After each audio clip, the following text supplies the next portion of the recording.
Now let us see about lambda. So until now we have seen how to create a object to the block using the proc keyword. So now let us see about lambda. Lambda is similar to the proc. There is no difference. You can use either proc or lambda. There is only one difference that we will be discussing later. So let us first execute this code. Control C, Control B. So see here 257. So instead of proc, you can also write lambda, lambda. Save it, run it. The same result. Now save it, run it. 36. Like this, you can write either proc or lambda. Both are same. There is only one difference. I will be showing you once we learn something more about procs and lambda. A little bit more.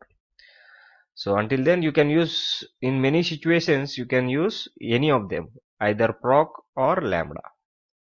Hope you understood what is lambda. It is the same as the proc. So what is the use of proc and lambda? Using proc and lambda, we are creating a object to the block. So what is block? Block is a chunk of code. So to this chunk of code, we are creating a object. That's all. That's all you should have to remember. Hope you understood. Meet in the next video.